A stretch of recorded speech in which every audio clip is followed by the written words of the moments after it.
There's a city in Russia with over 100,000 people living in it, and for decades it did not exist on a single map. No address, no name, no coordinates, just a void. If you tried to find it, you'd be arrested. If you lived there, you couldn't tell anyone where you were. This is the story of Arzamas 16, the most classified city in human history. The year is 1946.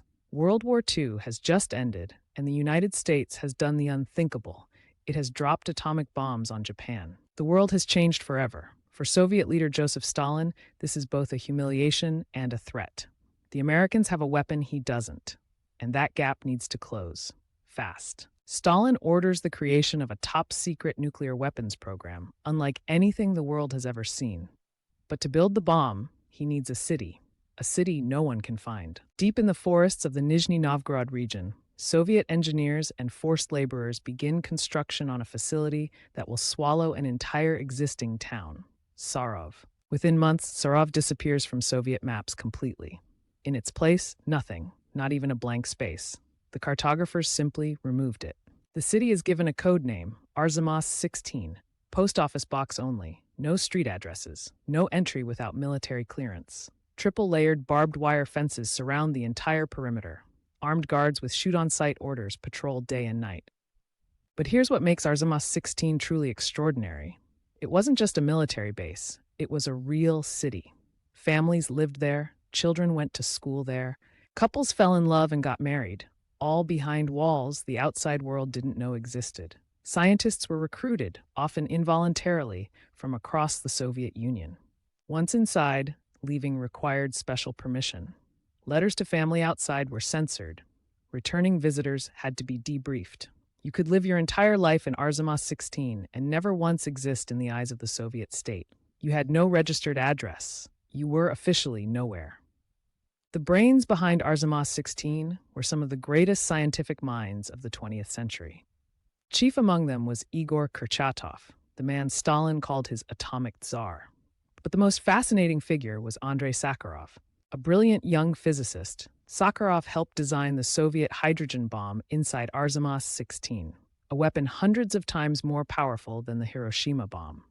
He was celebrated as a hero of the Soviet Union. But something happened inside those secret walls. The more Sakharov understood the true destructive power of what he was building, the more his conscience broke. He would later become the Soviet Union's most famous dissident, a Nobel Peace Prize winner who campaigned against the very weapons he helped create. The secret city had created its own worst enemy. In 1961, the scientists of Arzamas 16 produced their most terrifying achievement, a device so large it had to be delivered by a specially modified bomber, the Tsar Bomba, the most powerful nuclear weapon ever detonated in human history. The explosion was 3,000 times more powerful than the bomb that destroyed Hiroshima. The fireball alone was nearly 10 kilometers wide. The shockwave circled the Earth 3 times. Windows shattered 900 kilometers away, and it was designed, start to finish, inside a city that didn't exist. For decades, Western intelligence agencies knew something was hidden in that region of Russia, but they couldn't confirm it.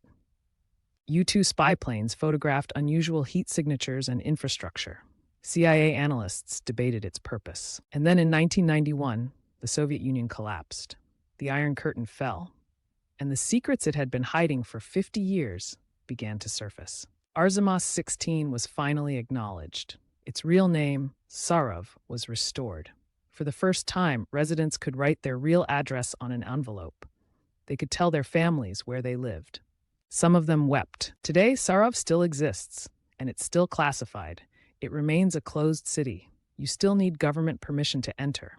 The nuclear weapons research continues.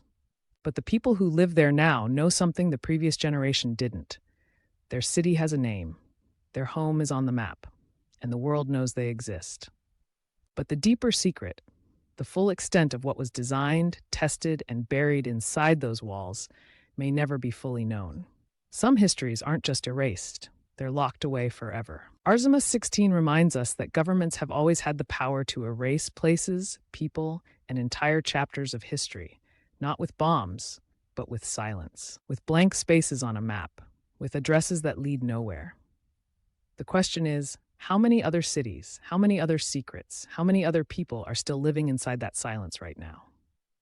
If you want more stories like this, history they didn't teach you, places they erased, people they buried, subscribe to Erased History, because the truth doesn't disappear. It just waits.